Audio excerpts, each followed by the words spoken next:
everyone, and welcome back for another episode of the Chromebook Classroom. We are jumping into some math today, which makes me really excited because I have with me my good friend Anita from our math team. Hello, Anita. How are you?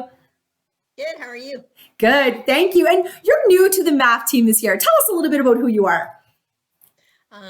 Well, I'm Anita Hanneman. I'm one of the 3 consultants in the elementary math team. I come with a background of teaching mathematics in a Spanish bilingual program, and I'm excited to be sharing some of the things that I've used in my classroom before.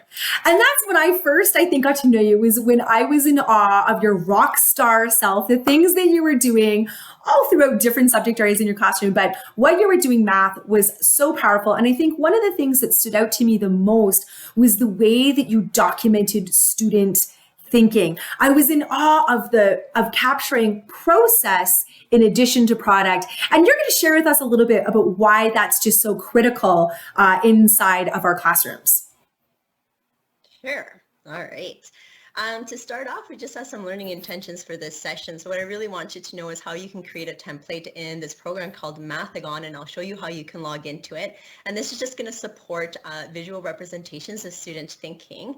I want you to be able to use your Chromebook that you have now available to use in your classroom. Yay! While using this program. And then I'm going to show you how you can actually save this documentation, which I think is one of another very powerful piece of this, is that you can save it to help you go back and analyze student understanding of whatever you're working on in mathematics. I love this. What a great modeling too, how we can also have our learning intentions and success criteria. And I think this is such a great screen because I think we can get a little nervous. Like, what does good math teaching look like? But you've highlighted some things I think that all of us can do successfully in our classrooms. That's right. So we want to implement tasks that are going to promote reasoning and problem solving. And so I'm hoping that you can see how you can use this program to really elicit that reasoning part of students' thinking. We want to connect to mathematical representations. And so what's really nice about this program is that it's got a plethora of different types of representations that you can use. And then I want to really elicit that use of evidence of student thinking. So I want to document student thinking and then be able to use that as a teacher to propel my future lessons. Oh, that is awesome. And so today we're really looking at that whole idea of we need to document thinking. We can't just leave that thinking in our head. We want to capture that student process. And I love how you're just helping us to kind of see what are those benefits and what are those limitations. Yeah, so what's nice is that it's easy to replicate and use multiple times, which I love. So as teachers, we don't have much time, so I can make a template for myself and then reuse it with the students that I'm working with. I can access it digitally and remotely if I'm out somewhere. And so if I've left my classroom and I forgot my sheet at home, at school, that's okay. I can still access it. It's saved in a digital platform, so I can always refer back to it. It's easy to manipulate these representations. I've got the touchscreen on my Chromebook, which I love as an addition that I didn't have before. And then this Chromebook can just target specific students, so when I'm working in small groups. Some of the limitations I did find is that if you don't have the touch screen, you just have to be a little bit more inept at using the pad on a device. Using your mouse, yeah. Today I'll be using the mouse because I'm on my computer when I show the sample, but when I'm using my touch screen, it's just really nice to use my pencil as a pen. I don't have casting to the smart board, unfortunately, and with this program, it's not updated live. I would have to go to my actual desktop and refresh it if I want to show what's happening. I don't have chart paper. Normally I would do a number talk using chart paper that I can then display in my classroom. So I don't have that with it. And it's, again, harder to use the mouse. But what is great is I do have that digital copy. So depending what you want to get out of it, whether you would use a digital format or a hard copy with chart paper. Well, and I love that idea because you're going to show us how we can capture it and save it. It's really easy to sort of display it as an image in your Google Classroom and be able to capture that and share it with students afterwards. So You've got some steps outlined for us, and don't worry for anybody watching, we have Anita's entire presentation linked for you below this video so you can get each one of these visuals. But you're going to take us through now an exciting new tool. You're taking us to Polypad, offered by Mathigon, and this is just an amazing mathematic workspace, right? It really is, and it's free, which is awesome. It's easy to sign in. You can just use your ECSD Google account to be able to sign in, and then you have access to everything that is on here. I love it. Well, I'm excited. Take it away. Let's see what you got. All right, so when we start off on the Polypad, what's really nice is that you have this area to work where you have files. So you can create your own files and you can save work that you've been creating for your students. And it's really easy. Go under Files, click New, create a new Polypad. And then what's wonderful is you can either insert images that you would like to use during your math discussion. In this case, I'm using this image for a number talk, and I've created a link in my slideshow that will take you to a website that's got a big bank of images that you can use for free when you're working with your students. I can also go into the tile section of Mathigon and select different manipulatives that I can use and drag them out, which is really nice. They're quick and easy to use, so I can make a template very easily, and allows me to be able to select and join different pieces together, and it also allows me to break the tiles apart very easily. And so I can easily make 3 groups of 14 by just clicking and copying. Wow. I think of all those Ziploc bags I tried to create as a teacher, cutting things up and putting things in, and there's a piece on the floor. This is amazing. Like, this is digital manipulatives for everyone in any quantity, right? Yeah. So I'm just going to show you what that looks like in real life here on how to create it. So here is my pad, very easy. Here are my tiles that I can select that I want to use. And so if I go into my numbers tiles, I do have number tiles that I can just drag. And I can split the tiles. I can easily highlight a group of tiles and decide to merge the tiles, and now I can move these tiles around. So very quick and easy to use, and there's so many different types of different manipulatives that you can have. When I go into my file here, I'm going to select, oh, I am not signed in. Well, this is great. Now we can see the Google sign-in. I love it. Yeah. Live demo. And I do love it's the partner sign-in. We're not creating new accounts. We're not creating these different things. We just log in that quickly. Love it. And easy, and it was quick and easy to log in. So when I log in and I've got my file, I've got here, this is a test that I'm using, and I just launch it, and here's my image that I already had, and I just copied and pasted it from another site. So what's really great is I can take this image, click on it. On the bottom here, there's a plus sign that says that I can copy it. And now I've got 2 images here. So when I'm working with students, I can really customize to document what students are saying, each with their own image. So it doesn't get messy. I'm not going on top of each other, and I'm not having to delete a whole bunch of work to work with a new student. And so we're going to use this for a number talk today. And I'm going to kind of put you on the spot. Oh, I love it. Do I get to be your student? Questions. So when I'm working with students, it can be one-on-one or in a small group.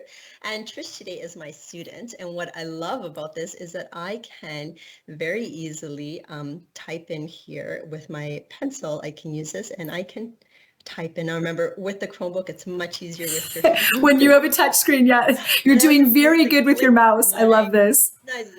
So I could put a student's name here so I know which student I'm talking about. And if I asked Trish, I said, when you look at this image, can you tell me how many ducks you can see?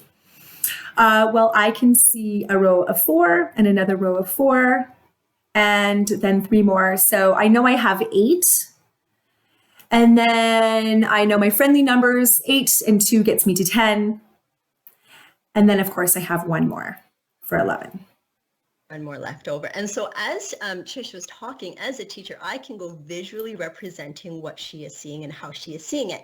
And then I can symbolically represent it, because as a math teacher, I want to always connect what the student is saying to a symbolic representation. And so I can show that she went first 4 plus 4, and she in her mind calculated that to 8. And then she took that 8 and she added 2 because she knows how to make groups of 10. So she was really excited because that's easy, that makes 10, and then added that 1 more that she saw there. And so I'm able to document that here on the sheet, really quick and easy with what she is saying as she goes along. And like I said, with your finger, it's much easier. And then what I can do is I can scroll down, and you can see it all stays together, which is really nice. And now I can ask another student. So, and changing the colors of the pens is really easy. So I can go on to the next student, and let's say my next student here is Tim. And when I asked him, How he sees it, Tim might see it completely differently, which Right. is, this is what I want to elicit. I want to elicit, what do students see? How do they see it? What are they thinking? So maybe Tim actually sees 3 groups of 3. And so then I Right. can model it, and then he adds those 2 at the end there. Which is fantastic, because as a teacher now I can say, well, if you've got 3 groups of 3, how can we represent that? And I might want to bring in this idea of multiplication, because I want to move away from additive thinking and I want to move into multiplicative thinking. So I want students to see 3 groups of 3. I can very quickly realize that that equals 9. And then I just add 2 to my 9 and I get 11. So maybe Tim's thinking about it in a different way. This allows students to access their thinking. It allows teachers, when we have to report on mental mathematics for our students, how do you do that? This is a great visual that you can have, that you can share with the student or with the parents to be able to report and give a level of achievement for these students, because you can actually see what that mental mathematics looks like. That is so exciting. And I love this strategy. I never thought of using it this way, where I have that one open Polypad just as teacher documentation for myself to be working with groups of students in small groups. This is just blowing my mind. I can save this image, can't I? So if I want to be able to use this and do something with it. So for our next step, you want to make sure that you save it. So on the side menu here, there's a button to save it. You can also duplicate it in the moment. You can duplicate the image if you would like. You just have to click on the selection tool and you can duplicate and keep going with multiple students. When I'm ready to save it and download the image, it's saved. I go on the side here, which actually says download image. Awesome. I just click it. And then I can select where I want to download it. Right now, I'm just going to download it in my downloads, but I can choose where in my OneDrive I'd like to save it. And or of course, if we're on Chromebooks, it's just right to your Google Drive. It's already sitting there for you. Yes. Right there. And then you can click on the image and it's right there for you. That is brilliant. Unbelievable. So, yeah, it's, oops. Now I've gone and lost it. So you just go and you click on it and then you've got that image saved for you, and you can just document it, which students you worked with or the date that you worked on, and you can go back and compare student thinking as they progress, or for you as a teacher to say, you know what, they're really missing this idea of the full array and then subtracting one, so maybe I want to work on that strategy with them. Well, this is so exciting. I'm excited about a brand new tool. I love that we have a way to really do inking authentically with our touchscreen teacher Chromebooks. I think that's an amazing way to do some small group work and to do those math talks. And I know that we're going to be showcasing this in upcoming episode with the rest of your math team, even showing how students can create their own things and their own Polypads just to be able to document this. So I love this evidence of student thinking. Yeah, and then so as a teacher, you can go back and just have a really clear understanding of where you need to go and what some of those misconceptions or gaps are that your students have with their learning. Well, thank you so much, Anita, for getting us excited today, showing us another way that we can use free and easy tools inside of our classroom. If you have any questions after today's video, feel free to reach out to myself. And of course, anybody from our outstanding elementary math team. We will have Anita's resources linked below this video. And Anita, thank you so much for being here today. I hope we can do another one of these. It was a pleasure. Love working with you, Trish. Thanks. Bye, everybody. Bye.